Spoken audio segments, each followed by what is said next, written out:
अगर हम उस पर अपने लिए कुछ उसमें से हम निकाल सकते हैं, इसलिए कि मैं जो कुछ भी कहने जा रहा हूँ वो अपनी तरफ से नहीं कहने जा रहा। भारत की जो ज्ञान परंपरा है उससे मैं उद्धृत करने जा रहा हूँ।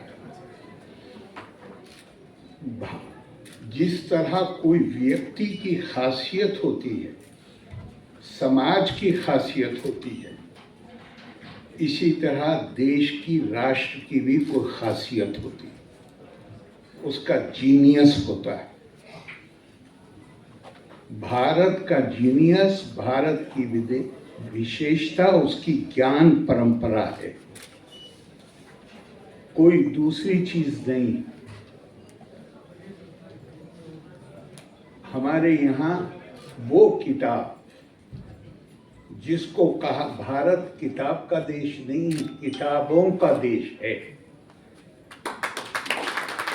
इतनी ज्यादा किताबें हैं कि जिसे धर्मराज युधिष्ठिर कहते हैं वो भी कंफ्यूज हो गए। और जवाब उन्होंने बहुत अच्छा दिया है। उन्होंने कहा तर्को प्रतिष्ठा श्रुतयो विभिन्ना नैको मुनि येना वचना येना वचा, कहीं कहीं मता भी आया, प्रमाणम धर्मस्य निहितम गुहायाम महाजनो गता येना सापंथा। इतनी किताबें हैं, इतने तर्क हैं। और श्रुति का मतलब स्मृति नहीं, वेदों में ऐसे वक्तव्य हैं जो परस्पर विरोधी हैं एक दूसरे के। किसी मुनि और ऋषि का वचन ऐसा नहीं है जिसको फाइनली प्रमाण के तौर पे लिया जा सके। धर्म फिर क्या है, कहां से आएगा? धर्मस्य निहितम गुहाय। धर्म तो जो ये हृदय के रूप में जो गुफा है, जिसके अंदर परमात्मा आत्मा के रूप में स्वयं रहते हैं।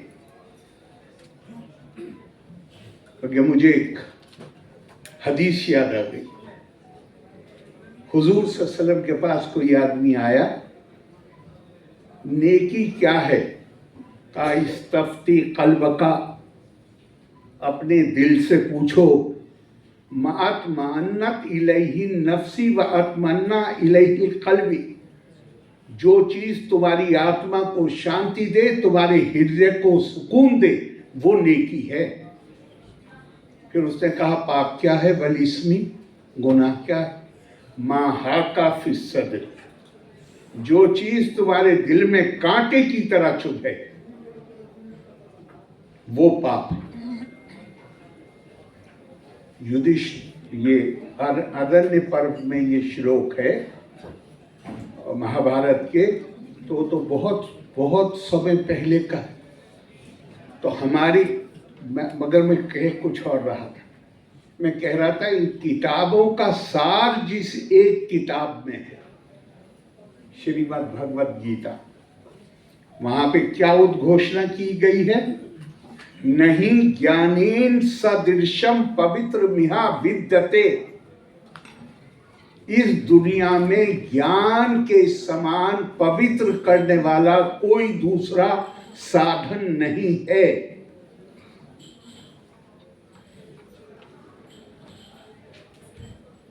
हम कभी बहुत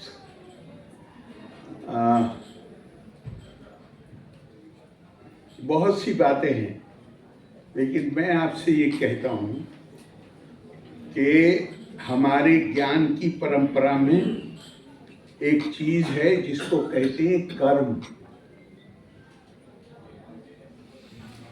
और वो कर्म हमें ये बताता है कि हम अगर किसी भी परेशानी में हैं, अगर हमारे पास बुरा वक्त गुजरा है, तो वो कोई दूसरा हमारे लिए बुरा समय पैदा नहीं कर सकता, जब तक खुद हमने अपने कर्मों के द्वारा उसको आमंत्रित न किया।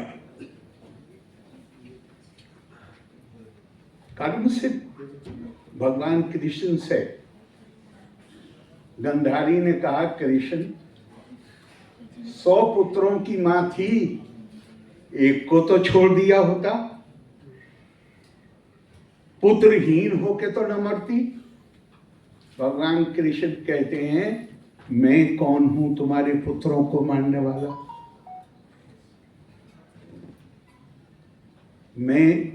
मेरा इसमें क्या हाथ हो सकता है?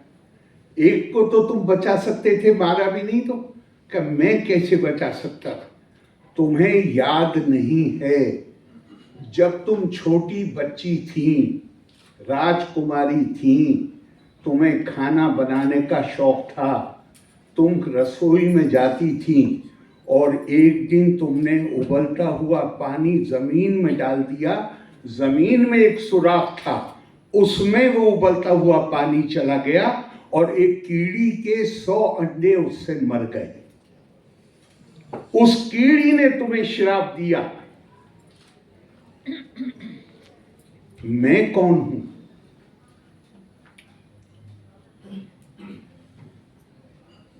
ये तो कर्म जो हैं वो आज जो मैं करूंगा वो ये संभव ही नहीं है कि कल मुझे उसका सामना ना करना पड़े। कैसे? दुनिया में हमारी किताब कह रही है कि ज्ञान की बराबर ताकत किसी चीज में है ही नहीं, और फिर हम शक्तिहीन हो गए। मैं ये अपने हरियाणा की यूनिवर्सिटी थी,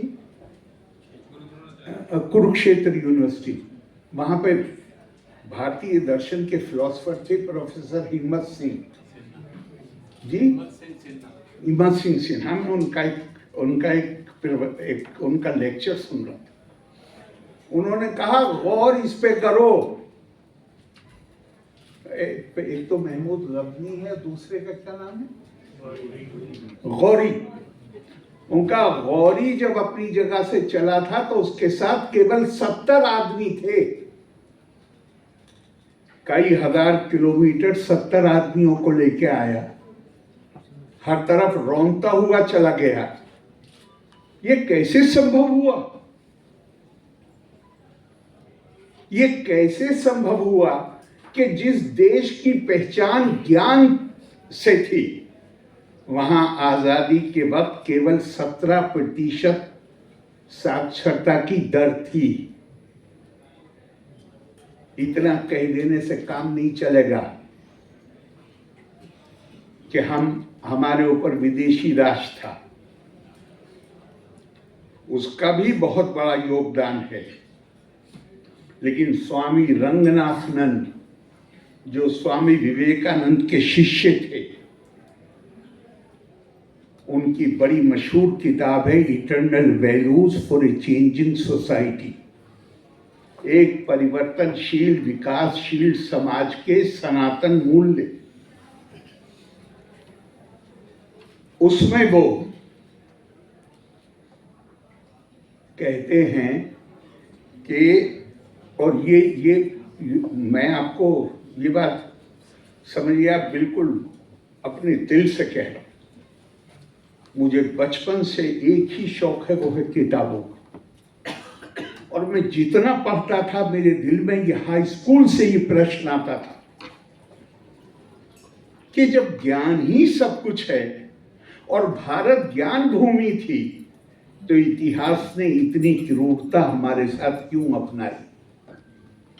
मैंने बहुत लोगों से, अपने उस्तादों से, जिनको मैं विद्वान मानता था, उनसे ये सवाल पूछे।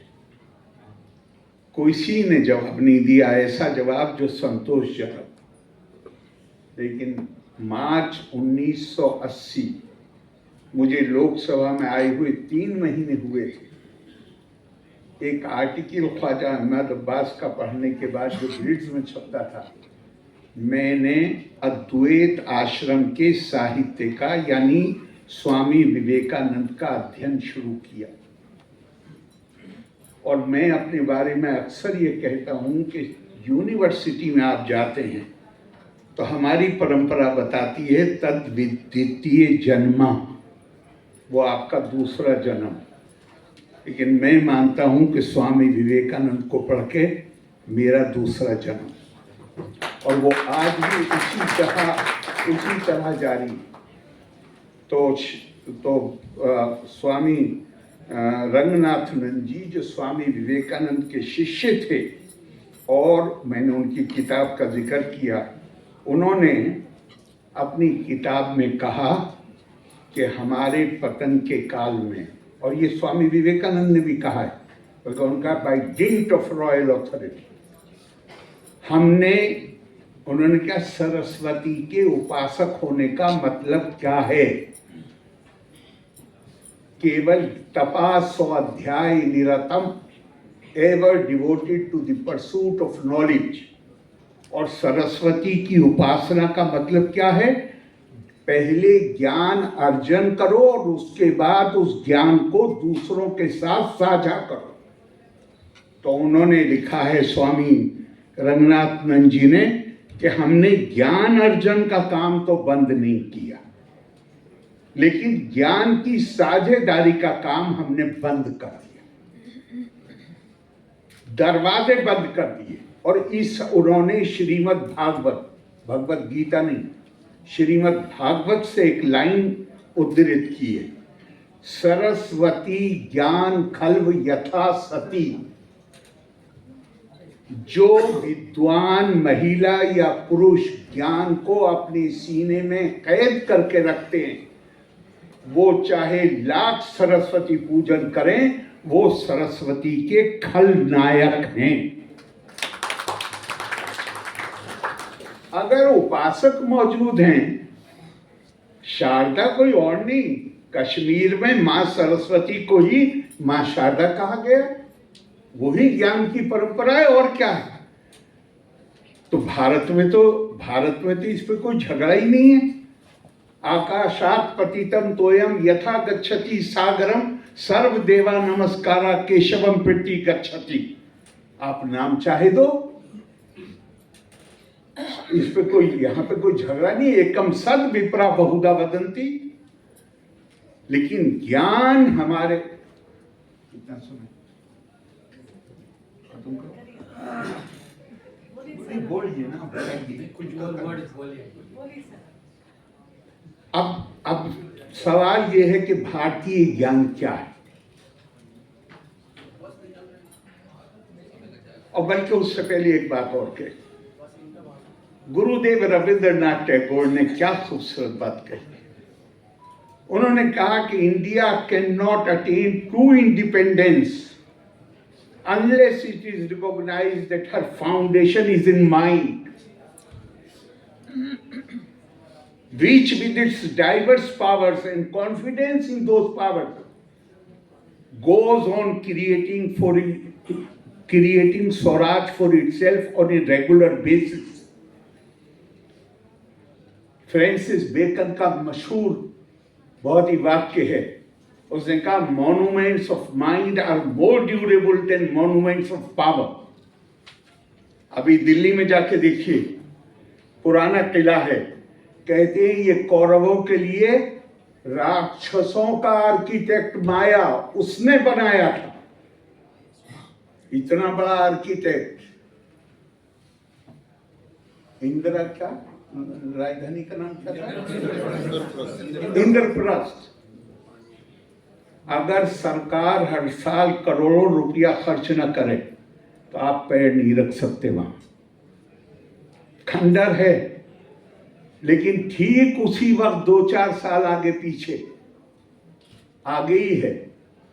भगवान कृष्ण ने गीता का उपदेश दिया कुरुक्षेत्र के मैदान में, एक अक्षर भी बदला कहीं, इसलिए कि वो मॉन्यूमेंट ऑफ पावर है।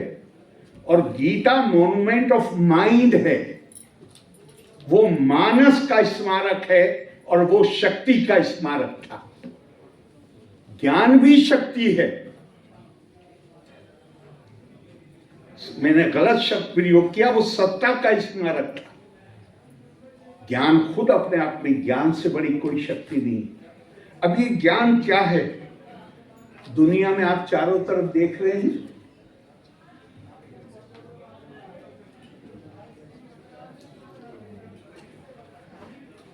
दुनिया में पहली बार 1948 में, दुनिया में पहली बार 1948 में मानव अधिकार, मानव प्रतिष्ठा के आधार पर उसको स्वीकृति मिली। भारत ज्ञान का देश था। भारत ने 1948 को तभी 100 साल भी नहीं हुए, भारत ने 5000 साल पहले मानव की प्रतिष्ठा, बहुत अच्छा सिद्धांत है, उसी से सारे अधिकार निकलते हैं, लेकिन भारत ने मानव की दिव्यता को स्वीकार किया। अहम ब्रह्मास्मि तत्त्वमसि, अयम आत्मा ब्रह्मा प्रज्ञानम ब्रह्मा। और मैं, चूंकि समय कम है, तो मैं एक भगवद गीता के श्लोक के साथ, है वो कर्म से मुतालिक, लेकिन ज्ञान की महिमा का ऐसा सुंदर वर्णन मैंने कम से कम और कहीं नहीं पढ़ा। का सक्ता कर्मणि अविद्वांस